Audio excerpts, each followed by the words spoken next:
8 বছর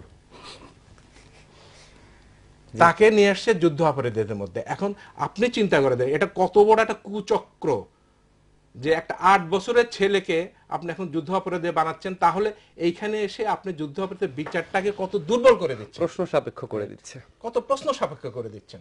তো এই যে জিনিসগুলান হচ্ছে, একটা স্বার্থান্বেষী মহল এগুলো করছে। হ্যাঁ, আর যেটা আমি আগেই বললাম যে যদি যেটা করতে হবে you do it, if you want to shoot shoot, don't talk. আমি আসছি, এটা বুঝতে আছি। Hello hello hello. জি হ্যালো, জি বলুন। হ্যালো, আমি শফিক, একটা প্রফেসর আসিফ নজরুল ইসলাম স্যারের প্রতি একটা প্রশ্ন ছিল আমার। জি বলেন। আমি বলতে চাচ্ছিলাম আসলে আসিফ নজরুল স্যারকে ধন্যবাদ জানাচ্ছি যে ওনার সাহসী লেখনির জন্য, এবং উনি অত্যন্ত, আমি মনে করি সময়োপযোগী এবং অত্যন্ত দেশপ্রেমিক মানুষ হিসেবে যা বলা প্রয়োজন একটা স্বার্থে তাই বলছেন এবং ভূমিকাও রাখছেন যথেষ্ট।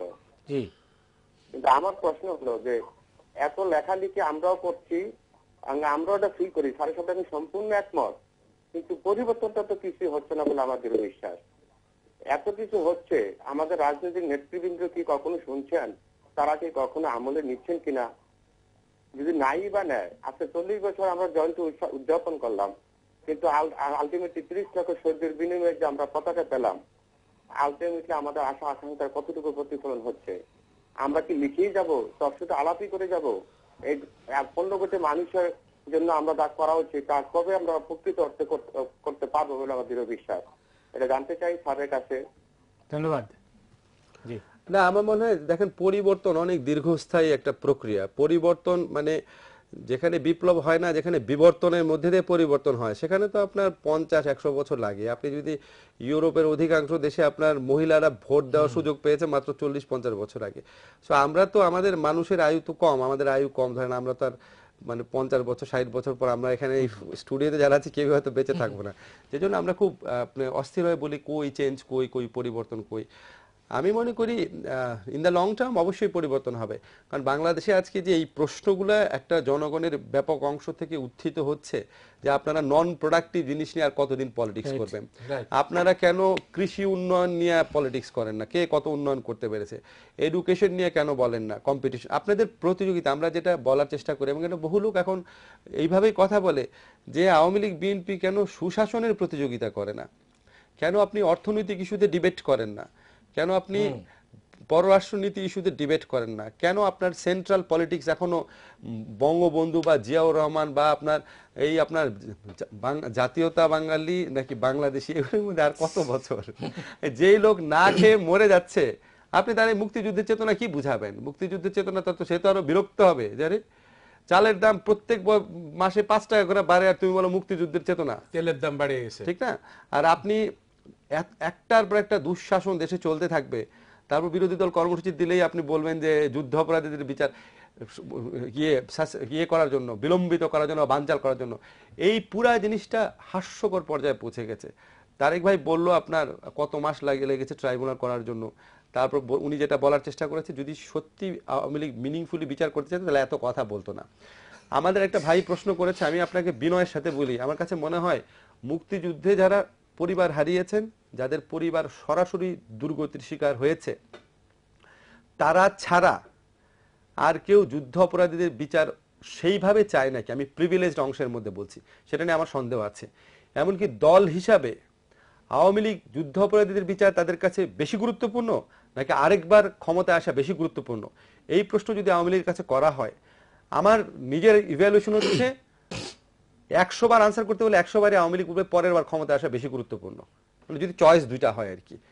অবশ্যই আওয়ামী লীগ যুদ্ধ অপরাধীদের বিচার করতে চায়, কিন্তু তার কাছে অনেক বড় প্রায়োরিটি হচ্ছে আরেকবার ক্ষমতা আসা, আরো আরেকবার ক্ষমতায় আসা।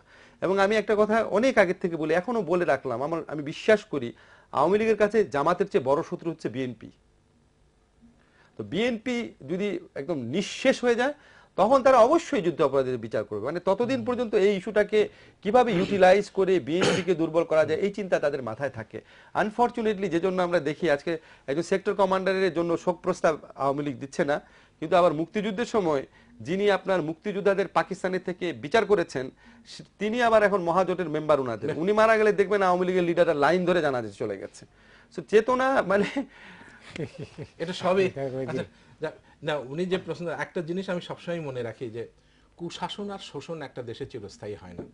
এবং আবার এখানে একটু ধরেন যারা আমাদের সংসদ সদস্য, যেটা আমি বলেছি আপনারা যে পলিটিক্যাল ইকোনমি এখন যেটা করছেন আপনারা, আপনাদের জন্য যারা মানে একটু, যদিও এটা প্রাসঙ্গিক না তবু বলি, আপনারা মন্ত্রী সাহেবরা আপনারা যখন গাড়িতে চড়ে যান তখন আপনাদের সামনে বাংলাদেশের একটা পতাকা থাকে, পতাকাটা কিন্তু একবার এদিক যায় একবার এদিক যায়, এরম এরম করে দুলতে থাকে। মনে রাখবেন ওটা কিন্তু আপনার জন্য বলতেছে আজ আসি কাল নাই, আজ আসি কাল নাই, আজ আসি কাল নাই। তো বি কেয়ারফুল। আমি আসছি আমি আসছি এটা প্রশ্ন নেই। হ্যালো হ্যালো, হ্যালো, আসসালামু আলাইকুম। ওয়ালাইকুম আসসালাম। আমার আসিফুল স্যারের কাছে দুটো প্রশ্ন ছিল। জি বলুন। প্রথম প্রশ্ন হচ্ছে যে যুদ্ধ অপরাধীদের বিচার নিয়ে সরকার খুবই তৎপর, দেখে খুবই ভালো লাগে। কিন্তু আমার প্রশ্ন হচ্ছে যে বিএনপি, জামাত বা অন্যান্য দলের যুদ্ধ অপরাধী আছে, আর বাংলাদেশে আওয়ামী লীগে কি শুধুই মুক্তিযুদ্ধ সভা, কোন যুদ্ধ অপরাধী নাই? যে তারা সব ব্যাপারেই তৎপর, বাট নিজেদের দল থেকে কোনো যুদ্ধ অপরাধী খুঁজে পাচ্ছে না।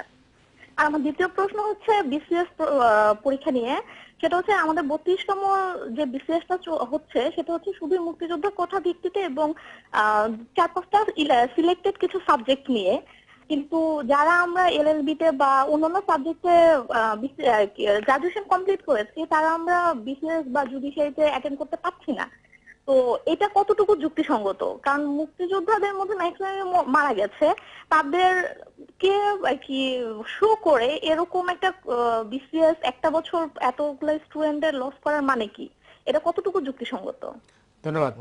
জি আমি দ্বিতীয় প্রশ্নটা অনেক বেশি গুরুত্বপূর্ণ। আমরা একজন বড় মুক্তিযোদ্ধার সামনে আছে, এই জন্য বলি, বাংলাদেশে আপনার মুক্তিযুদ্ধ কোটার নামে এখন যে সিস্টেম চালু করা হয়েছে এটা শুধু বৈষম্যমূলক না, এটা দেশকে বিভক্ত করা এবং মুক্তিযোদ্ধাদের প্রতি, প্রকৃত মুক্তিযোদ্ধাদের প্রতি সাধারণ মানুষদের বিদ্বিষ্ট, ক্ষুব্ধ এবং ক্রুদ্ধ করে তোলা।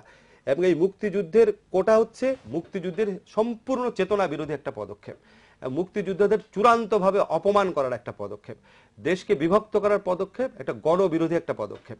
আশ্চর্য ব্যাপার হচ্ছে এই বিষয়টা কেউ কথা বলছে না। আমি মনে করি অবশ্যই মুক্তিযোদ্ধা যারা ছিল, যারা দুস্থ ছিল, যারা যুদ্ধ করতে গিয়ে পঙ্গু হয়েছেন বা আপনার প্রবল বিড়ম্বনার শিকার হয়েছেন, সমস্ত ঘরবাড়ি ধ্বংস হয়ে গেছে, অবশ্যই তারা রাষ্ট্রীয় প্রোটেকশন পেতে পারেন, এমনকি তাদের সন্তানরাও রাষ্ট্রীয় প্রোটেকশন পেতে পারে। কিন্তু 45% কোটা বা 35% কোটা মুক্তিযুদ্ধের সন্তান না থাকলে নাতি, নাতি না থাকলে রেখে দিবেন পরে আসলে কারো। এবং তারপরে সবচেয়ে বড় যে কথা হচ্ছে যে এই তালিকা, এই চাকরির সুযোগ যারা নিচ্ছে তাদের অধিকাংশ হচ্ছে ভুয়া মুক্তিযোদ্ধা। এখানে তারেক ভাই আমি একটা কথা বলি, এখানে এখানে মুক্তিযুদ্ধের প্রপার ডকুমেন্টেশনই তো বাংলাদেশে নাই। হ্যাঁ, আচ্ছা আপনি বলেন, আমি আপনাদের শুনতে চাচ্ছি এটা নিয়ে। হ্যাঁ না, এখানে একটা কথা হলো মুক্তিযুদ্ধের কোঠা নিয়ে প্রশ্ন উঠেছে। এই প্রশ্নটা এক মুক্তিযোদ্ধা তারেক হিসেবে ভাই আমাকে একটা বিরতি নিতে হচ্ছে, বিরতির পরে বলবেন আপনি। না, আমরা ওর থেকে এটা শুনতে চাই। অবশ্যই অবশ্যই। দর্শক মণ্ডলী, সময় হলো বিরতি নেওয়ার, ফিরছি খুব দ্রুত, আমাদের সঙ্গেই থাকুন।